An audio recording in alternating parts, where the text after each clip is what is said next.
Motorista e cobrador de ônibus têm direito à aposentadoria especial? Eu sou o Dr. Rodrigo Fagundes. Nesse vídeo a gente vai falar sobre esse tema que normalmente acompanha essa dúvida junto dos profissionais.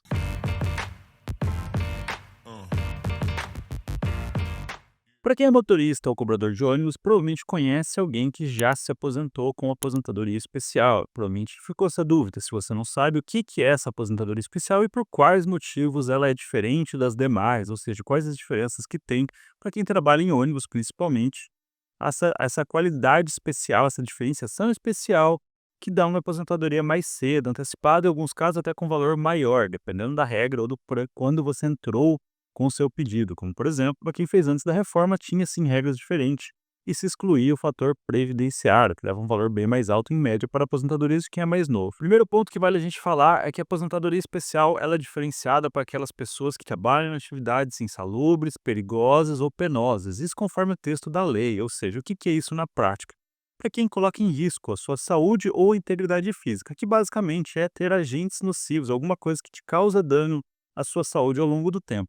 Um exemplo mais comum disso, principalmente para quem está nessas atividades, é o ruído, tá? Quando a gente fala em motorista e cobrador de ônibus, a gente vê alguns outros elementos presentes, como por exemplo, você está trabalhando ao estresse, principalmente em grandes cidades, está o tempo inteiro de trânsito, de violência, a vibração do próprio motor do ônibus, os motores a diesel, normalmente os grandes motores têm vibrações, principalmente os mais antigos. Os mais novos a gente vê condições melhores, qualidades melhores, mas os antigos é muito comum isso. E claro, também a gente tem que reforçar a questão do ruído. O ruído presente nos ônibus, principalmente para quem trabalha em ônibus com motor central ou dianteiro, vai ser mais comum ter um ruído e ter uma vibração mais alta do que os outros casos.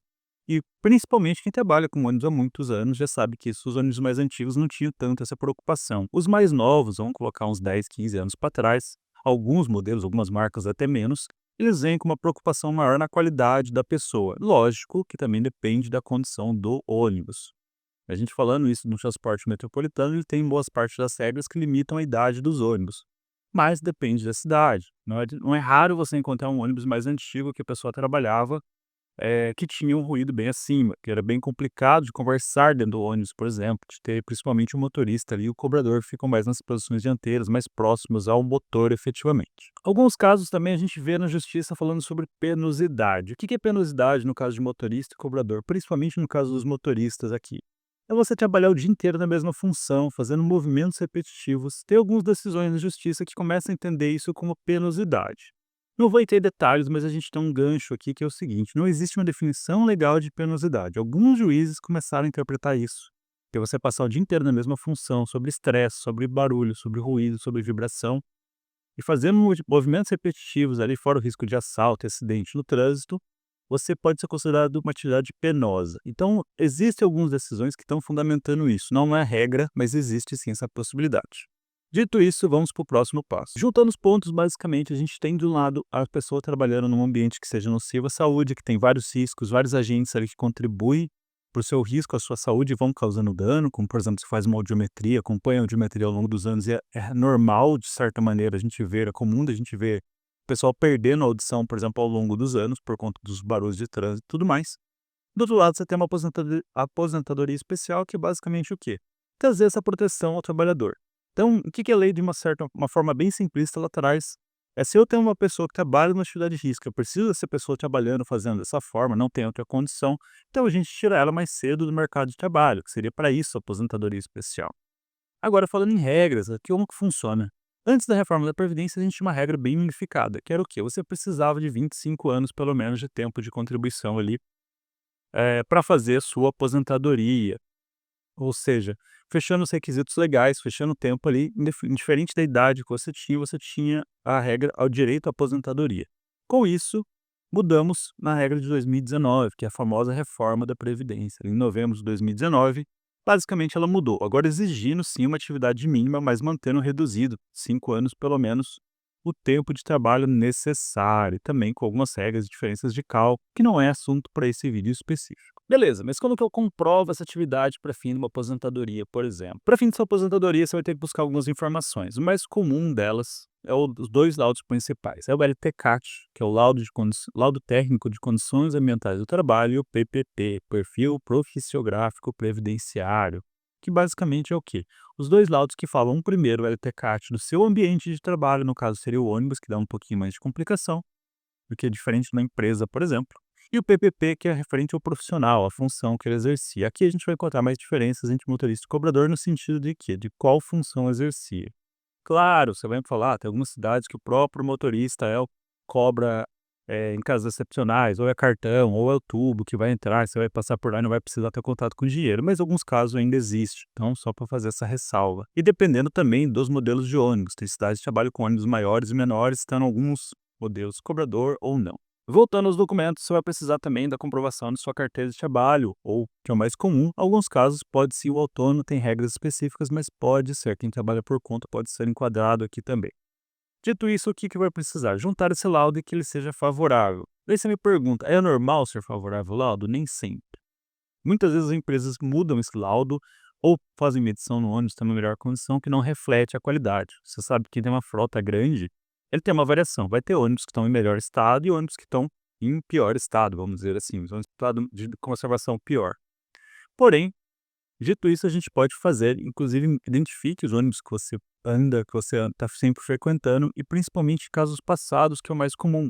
Então, muitas vezes a empresa hoje não tem mais esses laudos, mas você consegue comprovar através de outros ônibus que sejam da mesma época, fazendo medições, fazendo testes, até uma perícia, ou em outras empresas, por exemplo, caso não queira fazer uma própria empresa sua. Dito isso, você vai ter esses documentos, o PPP, o LTCAT, sua carteira de trabalho são os documentos básicos. Caso não tenha esses documentos, volta novamente nessa situação. Pode sim ser feito via perícia indireto ou perícia em outro ônibus similar para que comprove, mesmo em tempos passados, que tem atividade ou não da atividade especial. Mas aí você me pergunta, depois da reforma, para quem não fechou os direitos antes da mudança da data da reforma da Previdência, qual que é a regra que vale agora? Basicamente, a gente tem a regra principal de 60 anos de idade para o homem e sendo 25 anos de tempo de contribuição. Vale fazer ressalva que tem algumas regras de transições e vale considerar para ver se é aplicável para você. Se você estava perto de fechar antes da reforma da Previdência, pode sim que tem. Como são vários, eu não vou entrar em cada uma nesse vídeo. Feito isso, ter os documentos, o que eu vou fazer? Eu posso dar entrada no INSS? Pode. Uma das opções é você dar entrada direto no INSS via site ou aplicativo meuinss.gov.br. Por lá você pode solicitar e juntar documentos. Não é uma prática muito comum, muito fácil de você conseguir direto na via de iniciativa, o que não significa que seja impossível. Caso esteja certos documentos, sim, pode ser concedido, deve ser concedido no próprio INSS. Caso não seja, uma opção é buscar também a via judicial, ou seja, fazer uma perícia de fora para comprovação dessa atividade especial, que normalmente esse é o ponto que gera mais discussões. Feito isso, caso você não tenha esse documento ou caso seja uma empresa antiga, por exemplo, o primeiro passo é você solicitar para a empresa, seja atual ou não, você pode solicitar os documentos, é obrigação da empresa fornecer o PPP e o LTCAT. Aí você me pergunta, e se o LTCAT ou o PPP estiver diferente da condição que eu trabalhava, ou eu acho que aquilo não condiz com a realidade por algum motivo, não esteja batendo, seja um laudo mais novo, não seja da época, pode sim ser feita essa perícia, igual a gente falou, por exemplo, e pedindo a comprovação em outras épocas. Mas também pode buscar outras provas. Você pode buscar pessoas que se aposentaram, trabalhando contigo, se aposentaram com atividade especial. Você pode procurar fotos da época, contratos de trabalho, quaisquer outros documentos, até mesmo caso a empresa não exista mais. Existem formas de sim buscar esse direito, recuperar essa informação, ou pelo menos o mais próximo possível do que era na época, para sua comprovação. Dá um pouquinho mais de trabalho, mas existe sim essa possibilidade. Vale lembrar que sempre guarde seus documentos, mesmo de empresas passadas. Tome cuidado, sei que documentos muitas vezes se perdem com o tempo, mas tente guardá-los e manter conservados. Não é muita prática nossa, mas fica essa dica que pode facilitar a sua vida ali depois. Se você tem alguma dúvida, vou pedir para deixar aqui nos comentários. Eu sou o Dr. Rodrigo Fagundes e nos vemos no próximo vídeo.